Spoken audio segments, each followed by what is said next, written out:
looking at the good news coming from China, which is the fact that China has decided to increase its agric import from Nigeria. We still have our guest analyst here with us, Morris. He's here shedding more light on this development.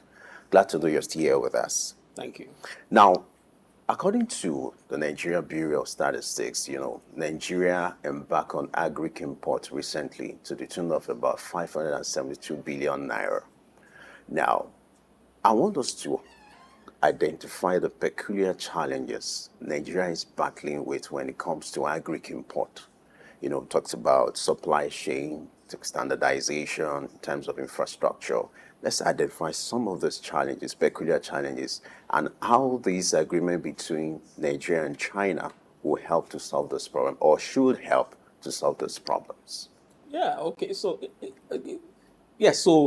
like you rightly said, 570 something billion worth of exports to Asia in Q1 2024, according to the NBS statistics released.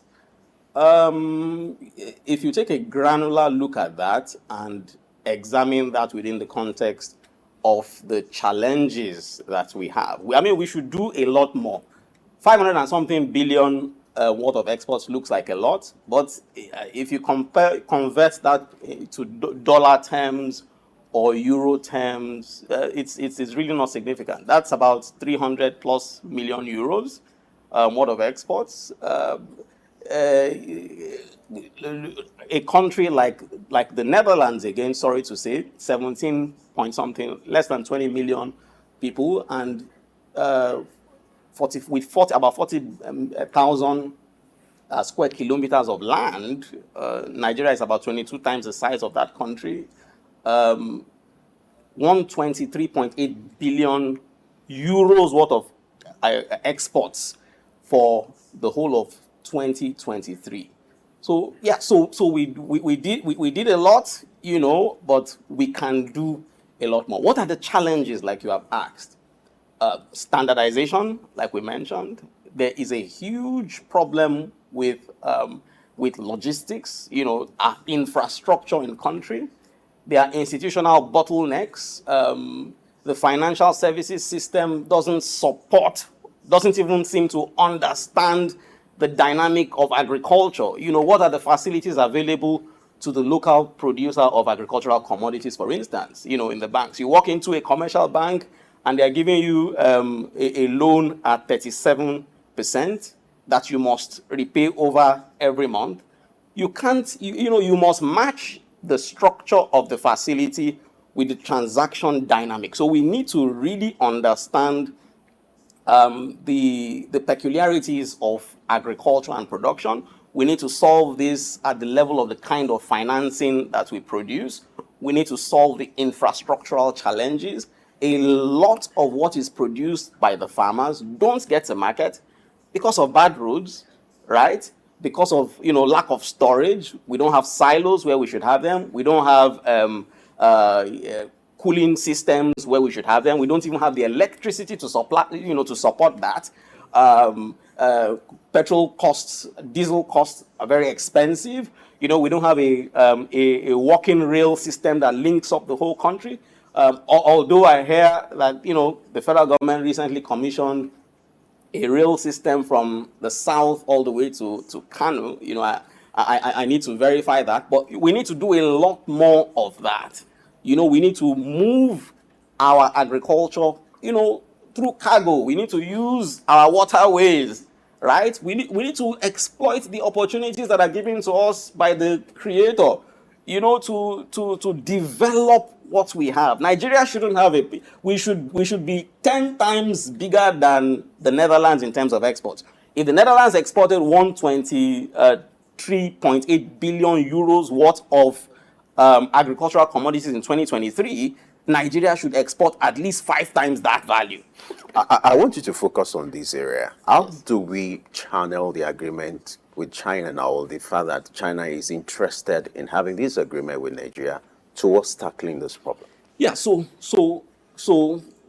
how we negotiate is important here now, right? So China evidently has very deep pockets right? China is one of the biggest borrowers, if not the biggest lenders to the US. Even when it comes to rail construction, you have the Chinese company who is also doing well in that area. Yeah, so exactly. So we must tailor our policy to align with where we want to go as a country. We must have a very clear strategy for agriculture, for instance, for manufacturing, for instance, for food security, for instance. We must have a very clear strategy and tailor our negotiation with our trading partners to. So China evidently has resources. China has expertise. So why don't we include in this this agreement, the development of special agro processing zones and the development of infrastructure, right, to help evacuate this produce from the locations where they are produced to to the ports, to the areas where they are needed. So we can include that in the discussion we have with China, right? And not just say we'll tell you X and you pay us Y, and that's it. We've done that over the past 100+ years as a country, and we haven't really moved forward. So we must align our policy with our expectations as we negotiate with our partners. All right. Some time ago, the issue of currency swap between Nigeria and China was raised, but that didn't go through at the time. Is this the right time to revisit that, being that China intends to increase imports from Nigeria? Yeah, definitely. First, Nigeria must make concerted efforts to join BRICS,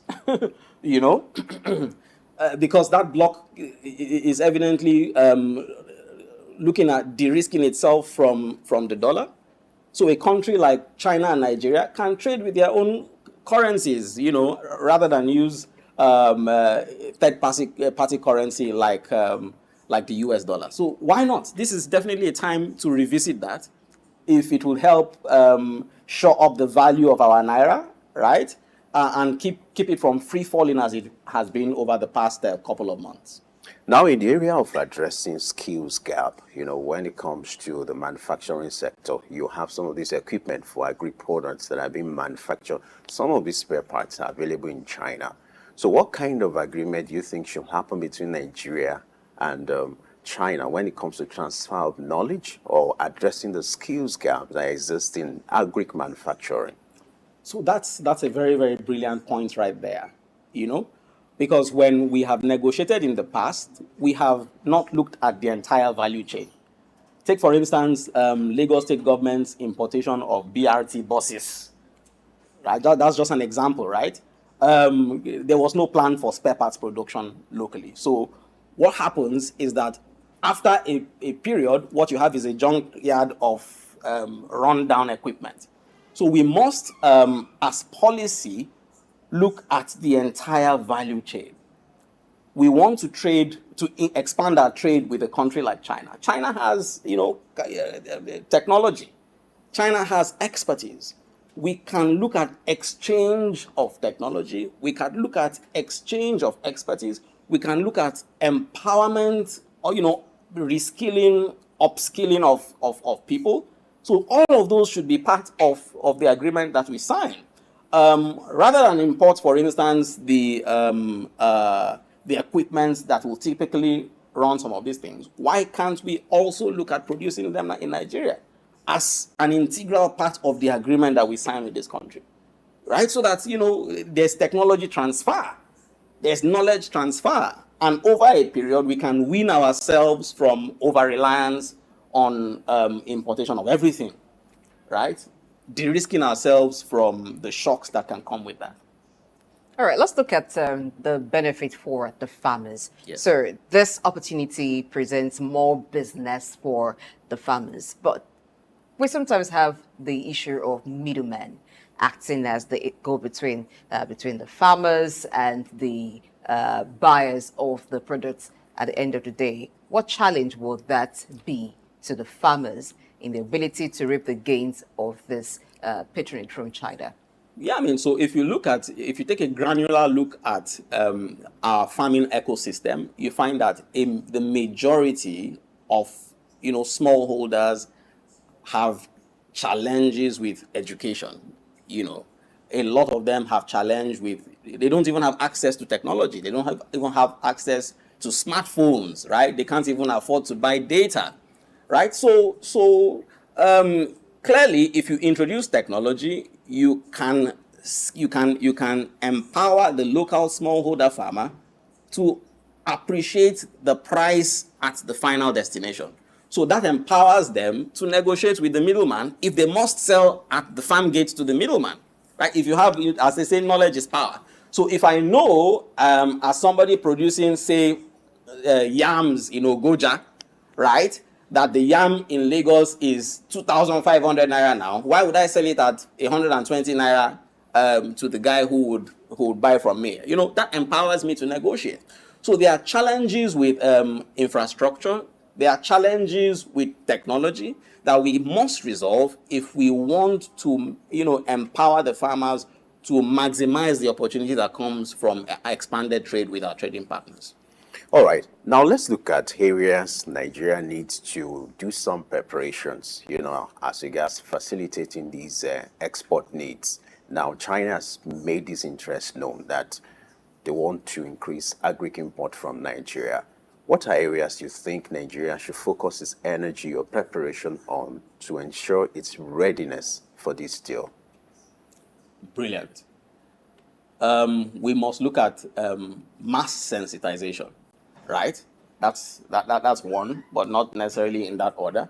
We must look at reducing insecurity, because if you map out locations where we are having the insecurity hotspots, these are, you know, farming areas, right? In the northeast, in the northwest, you know, and so on and so forth. These are areas where, take Sambisa Forest, for instance.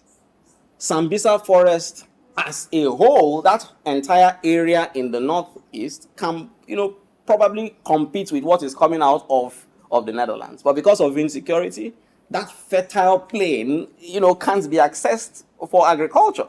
So we must deal with insecurity if we want to take advantage of, because there's a limit to what you can do if you don't have access to the place, to the land, you know, to land. We can't grow these things in the air, right? We can't grow them in Lagos, a relatively safe place. We can't grow them in Abuja, you know. We must reduce insecurity in those farming locations, so that farmers can go to work, so that they can produce, so that we can, you know. So we must be serious at tackling that. We must sensitize farmers. We must send out extension services to these people so that they produce, you know, top quality products that won't be rejected and that will, you know, command a premium at the export market. All right. In terms of being able to meet the demand of the market, there are different kinds of technology these days that are used to increase output. There's also the modification of the seeds and even the farm products themselves. Should Nigeria be looking at research to enhance its output as well? Definitely. I mean, that goes without saying. Research and development is an integral part of emerging. You know, you look at the Netherlands. What was the key driver? What was it that changed after the Second World War? Remember, the Netherlands was about the last country in Europe that experienced famine, right? Before they got together and said, no, this would never happen again. And through the influence of Wageningen University and research, they've developed an ecosystem that now powers them as the second biggest exporters of agricultural commodities after the US in the world, right?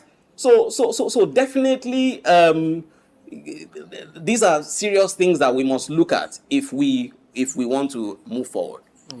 And again, if China is coming all the way to Nigeria to look for some agricultural products, now we know that when it comes to Asia, they are big on what is called alternative medicine, herbal products and all.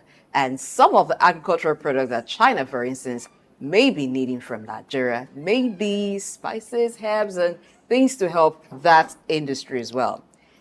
Should it be an eye-opener for local industries in Nigeria towards some agricultural products that perhaps have not been given significance in Nigeria? Definitely, definitely. There's no list to what can be exported, right? One time I had, we invited an expert from the UK to do an assessment of an oil palm plantation that the group was interested in acquiring from the government. That must have been early part of 2012, 2013, 2014, right? And then this British expert goes into the location somewhere in the south and sees the mass of bamboos and said, "Wow, this is very good building material," right? Sees a tree shaped like a woman carrying a baby and said, "Look, this can be exported to anywhere in the world." So there's a lot. Like you said, we don't even know what we have as a people. If you look at ugu, you look at bitter leaf, you look at our herbs, look at our spices, our ginger is one of the best in the world, right? Ditto quite a number of products. There's a lot that we can do as a people. We must empower the locals to, with research facilities in different locations, like they did in the Netherlands, like, Wageningen University does for all the farmers in the cluster in the Netherlands to research and position some of these marginal products now as world leaders on the market. All right. Let's identify the role of farmers in these, for this trade to be a reality and for the export needs to be met. What would be the role of farmers? Then on the other hand, I would like you to talk about some of the incentives that the federal government can put in place to encourage farmers to engage more in production, in readiness for the task ahead. Apart from addressing the issue of security, the issue of financing, it's very crucial. You are aware of the interest rate which an average farmer would want to approach the bank to source for loan. Now, how can the federal government address this area as part of the preparations for this deal to become a reality? Excellent question. What's the role of the farmer? The role of the farmer is to farm, is to go right there and put the produce, get their hands dirty, produce the products, to specification. Make sure they don't use excessive chemicals, because that's also part of the challenge. So a lot of education and extension service is required for the farmer. I think the Nigerian farmer is willing and ready to farm. The question is, what kind of ecosystem does he operate in? What kind of access to technology does he have? What kind of access to extension services does he have? These are some of the questions. So what can the federal government, maybe Federal Ministry of Education do, or of Agriculture do? What can the MDAs do to prepare farmers to take advantage of this? We are aware that there's been, over the years, a lot of facilities, say NESAL, right, from an institution like NESAL to empower farmers. But a lot of times, back-end dealings, sharp practices don't allow these things get. I have a friend, a young Fulani friend from Bauchi, right? That was telling me some time ago that an institution of government that was, that was created to provide facilities to smallholder farmers approached them, and some of the people there were like, just let's get your data, say you got X from us, and would only give you X minus Y, right? So those kinds of things plague the sector, such that the resources that are available, the tools available, don't get to the farmers. They are sometimes they're diverted. So we must look at truth, because we are facing an existential threat as a people. If we don't save the naira, we are on our way to becoming like Zimbabwe. If we don't export, we will die. So we must align all, and focus all our resources as a people to solving the existential threats that we face, to combat hunger, take advantage of export opportunities like China has presented. So a lot needs to be done to create the enabling environment. Work, come with integrity. There are people in a lot of these institutions in government that are honest, that want to get things done. We must empower those people, put the square pegs in square holes, so that they really make things happen. When Akinwumi Adesina, the current AFDB president, was Minister of Agriculture, you see the monumental impact he made with technology, the impact he made through his forthrightness and real interest in addressing the problem, to get to the farmer. So we must empower real people that are interested in a lot of these agencies of government to be able to meet the needs of farmers. Let me add this dimension to this conversation, because I know the word subsidy is controversial in Nigeria. Would you expect the federal government to come up with a special subsidy arrangement for farmers to be able to meet up with the target for this deal? Yes. Would that be necessary? So that again is a very interesting question. Nigeria has over the years been subsidizing consumption. That's a wrong subsidy to apply. No, this time around it's production. Yeah, so that's where I'm going. We, if necessary, must subsidize production. Every country, that's a member of the World Trade Organization, subsidizes. All the developed countries subsidize their farmers, subsidize different things. So why can't we subsidize production? Right? Why can't we subsidize production? We must do whatever needs to be done to empower the local farmers to produce. If that requires creating a special subsidy for them to empower them to produce, to offtake the products from them, why not? Well, how do we achieve that so that it won't be like a replica of what you have in the oil industry, where money is devoted for subsidy and there is not achieving the aim intended? How do we avoid that pitfall for agriculture now? We need an entirely different thinking cap. We need a whole new paradigm shift. We need truth as a people, because if you create say a subsidy regime, human beings will have to expend it. You can use technology, you can leverage technology, but at the end of the day, this technology will be monitored by human beings. If those human beings are not honest, there'll be fraud, there'll be underhand dealings, there will be corruption. The thing won't get to the farmers, right? So we must again put the right people that have character to manage these kind of things and develop technology to monitor. So that, first of all, reducing the interface of human beings, the influence of human beings in the entire system, so that if we say we are giving X to a farmer, once he does Y, X goes straight to him. And of course, you have records. Nigeria has more than 70% of the population are registered, have national ID card. You have their BVN, you know their location, you have databases. Why don't we begin to take advantage of this? To empower the people we need to empower. Yeah, so integrity, systems, processes must and can be created to basically reach the right people with what we want to empower them with. Okay, away from the China deal that Nigeria is going to have, not so much far from it, but around agriculture. So, in 2023 alone, Nigeria spent over 50 billion naira importing fishes. So, the emphasis seems to be on crop production a lot of times, without much attention given to livestock farming, to fisheries and aquaculture. Would it be smart to continue doing this? Because it looks like what you get from the right hand, maybe through partnership deals like this from Nigeria, from China rather, Nigeria spends importing other agricultural products from other countries, even from China, because China also contributes to the fish supply in Nigeria.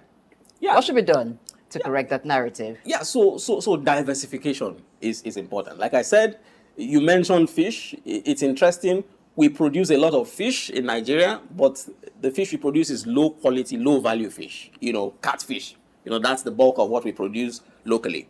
We are not exploiting the resources within our territorial waters. A country like China and other countries are the ones fishing in West African waters, right? So why can't we take advantage of that? Why can't we produce high value fish? Why can't so there's a lot that we can do. If you look at Nigeria, Nigeria has a very long coastline, from Lagos to Calabar, and within that, you have a lot of aquatic ecosystems where you can produce a lot of different kinds of fish, to reduce our importation. So we must begin to think as a people. We must again begin to exploit the resources that we have. We must. So like you said, we don't take something from the left hand and give it back on the right, which we have done. Over the past 50 plus years, we export crude oil, with X naira, X dollar, and then we import refined products with X times 10, dollar. Doesn't make economic sense. When we have all the raw materials, when we have all the people, we even have the experts to help catalyze this. So we must begin to do these things. It's not rocket science. We must thank you very much, Maurice Ekbong, for being with us on the show today. And we look forward to having you some other time so we can talk more on how to move Nigeria forward, not just in agriculture, but the economy. Thank you very much for having me. This is where we end the show today, and not just today's edition. It's a wrap for L Exchange this week. Many thanks for being a part of it by watching. Let's do this again Monday, West African time, 8 a.m. West African time. And be sure to follow us on social media platforms, on Instagram, on Facebook, on X. And you can have access to other programs, other editions of L Exchange as well on our YouTube channel at SOUQ News TV. I am Blessing Aja. I wish you a great weekend, and I'll see you on Monday. All right, this is also another wake-up call for our farmers to get ready, yes, for the tax ahead, looking at the partnership that will exist between China and Nigeria as regards to agric import. Ensure that you deliver your own end of the deal so that this deal could become a reality. Don't forget, Earlier Exchange returns on Monday, and the conversation continues on our social media platform at SOUQ News TV. As you know, we always get bigger and better. So you too, enjoy your weekend. Thanks for watching. Bye for now.